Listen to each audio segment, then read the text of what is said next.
రేపే విజయదశమి అండి. మనం అందరం ఎదురు చూస్తున్నట్టు రానే వచ్చింది. అయితే ఈ విజయదశమి యొక్క ప్రత్యేకత ఏమిటి, మరి జమ్మికి ఎందుకు వెళ్ళడము, దాని గురించి మనము కొంత వివరణ తెలుసుకుందాము. సాంప్రదాయంగా ఎలా నిర్వహించుకోవాలనే దాన్ని ఈ వీడియోలో తెలుసుకుందాం.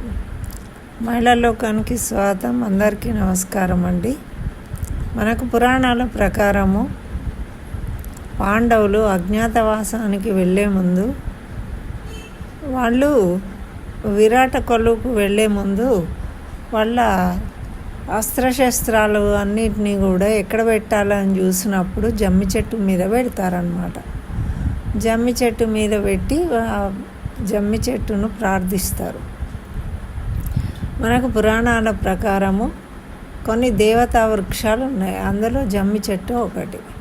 కొన్ని గ్రహ దోషాల నివారణకు కూడా మనము జమ్మి చెట్టును పూజిస్తూ ఉంటాం. మన దేవాలయాలలో జనరల్గా ఈ జమ్మి చెట్టు పెంచుతూ ఉంటారు. అయితే అటువంటి జమ్మి చెట్టు మీద వీళ్ళు వాళ్ళ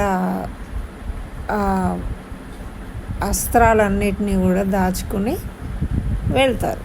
తర్వాత కౌరవులు వీళ్ళను బయటకు తీసుకురావాలి అజ్ఞాతవాసం నుండి అని ఈ కొలువుకు ఉత్తర గోగ్రహణాన్ని చేపట్టినప్పుడు వీళ్ళు అందులో నుంచి అర్జునుడు ఉత్తర కుమారుడితో సహా వచ్చి మళ్ళీ జమ్మి చెట్టును పూజించి ఆ అస్త్రాలను తీసుకొని యుద్ధం చేసి ఆ విజయాన్ని పొందుతాడు. కాబట్టి ఈ దశమిని విజయదశమి అయిందనమాట. ఆ రోజుకే వీళ్ళ అజ్ఞాతవాసం కూడా పరిపూర్తి అయిపోతుంది. దానివల్ల వీళ్ళకి సంపూర్ణ విజయం కలిగింది. అట్లా అర్జునుడికి విజయుడు అనే పేరు కూడా వచ్చిందనమాట. ఇది ఒక పురాణ గాథ.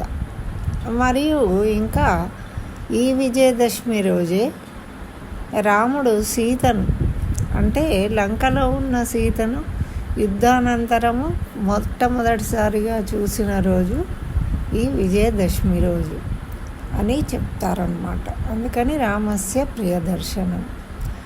అట్లా మనకు ఈ జమ్మి చెట్టును పూజించడము అలవాటుగా మారింది సంప్రదాయంగా. అయితే ఇక పూజా విధానానికి వస్తే, మన ఊర్లలో దేవాలయాలు ఉంటాయి. దేవాలయాల్లో నుండి దేవుణ్ణి సేవలో తీసుకుని వెళ్తూ ఉంటారు. దాంతోపాటు ఊర్లో ఉన్న జనులు, అంటే మగవారందరూ కూడా ఈ జమ్మి చెట్టును పూజించడానికి వెళ్తారు. వెళ్ళి అక్కడ జమ్మి చెట్టును పూజించి చక్కగా ధూప దీప నైవేద్యాలు అర్పించి ఆ జమ్మిని తెంపుకొని తీసుకొస్తారు. ఇంట్లోని మగవాళ్ళందరూ కూడా వెళ్తారు. అది తీసుకొని నేరుగా ఇంటికే రావాలి అనేది నియమం ఉంటుంది. అట్లా అది బంగారము ఆ రోజు చాలా విలువైందనమాట జమ్మి, కాబట్టి బంగారం కింద చెప్తూ ఉంటారు. మరి ఆ బంగారాన్ని తీసుకొని ఇంటికి వచ్చిన మగవాళ్ళను వాళ్ళు స్త్రీలు మంగళహారతితోని ఎదుర్కొని వాళ్ళకు హారతి ఇచ్చి చక్కగా నమస్కరిస్తారు. అప్పుడు వీళ్ళు తెచ్చిన జమ్మిని ఏదైతే ఉందో ఆ స్త్రీలకు అందజేస్తారనమాట. నేరుగా ఆ చెట్టు నుండి తెంపుకుని వచ్చిన జమ్మిని వీళ్ళు స్త్రీలకు అందజేసినప్పుడు ఆ జమ్మిని బంగారంగా మనము చక్కగా దాన్ని మన ఇంట్లో డబ్బులు బంగారము దాచుకునే ప్రదేశంలో చక్కగా ఒక మంచి వస్త్రంలో కట్టి దాన్ని కనుక నిల్వ అక్కడ ఉంచుకున్నట్టయితే ఆ ఏడాదంతా మనకి ఏ ఇబ్బంది కలగకుండా అన్ని విజయాలు కలుగుతాయి, దేనికి లోటు ఉండదు, అన్నీ సమృద్ధిగా లభిస్తాయి అని మన పెద్దల నమ్మకం. అందుకని దాన్ని ఆచారంగా సాంప్రదాయంగా ఇప్పటికీ మనము పల్లెటూర్లలో చూస్తూ ఉంటామండి. సిటీలలో కేవలం అలా వెళ్తూ ఉంటారు, వస్తూ ఉంటారు. కానీ దాన్ని ఆచార ప్రకారము పల్లెటూర్లలో నిర్వహిస్తూ ఉంటారు. ఇది ఈ జమ్మి చెట్టును పూజించే విధానము, దానికి ఉన్న ప్రత్యేకత అన్నమాట. కాబట్టి అలా ఆ సేవ వెంట వెళ్తూ అప్పుడే వీళ్ళు పాలపిట్టను కూడా చూస్తూ ఉంటారు. పాలపిట్ట దర్శనమైన వాళ్లకు సంపదలు కలుగుతాయి అని మన పెద్దలు చెప్పారు కాబట్టి ఆ విధంగా చూస్తూ ఉంటారన్నమాట. ఇదండి ఈ విజయదశమి రోజు మనము నిర్వహించుకునేది.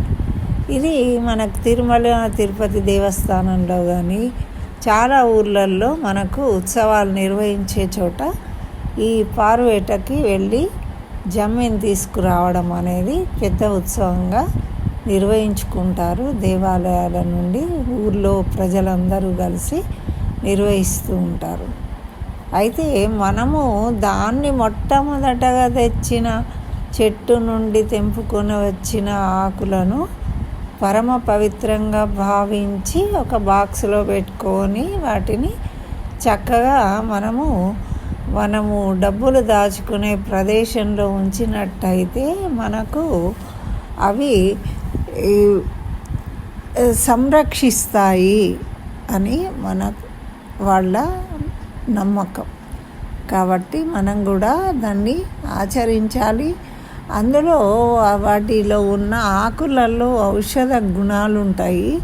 తర్వాత గ్రహ దోష నివారణకు కూడా మనము ఈ జమ్మి చెట్టును పూజిస్తూ ఉంటాం. కాబట్టి అన్ని విధాలా మనకు శ్రేయస్కరం కాబట్టి ఆ విధంగా మనము దాన్ని ఉపయోగించుకోవాలని ఈ విషయాన్ని మీకు షేర్ చేస్తున్నానండి. నచ్చితే తప్పకుండా లైక్ చేయండి, షేర్ చేయండి. ఇంకా నా ఛానల్ సబ్స్క్రైబ్ చేయకుంటే సబ్స్క్రైబ్ చేయండి. స్వస్తి. సర్వం శ్రీకృష్ణ చరణారవిందార్పణమస్తు.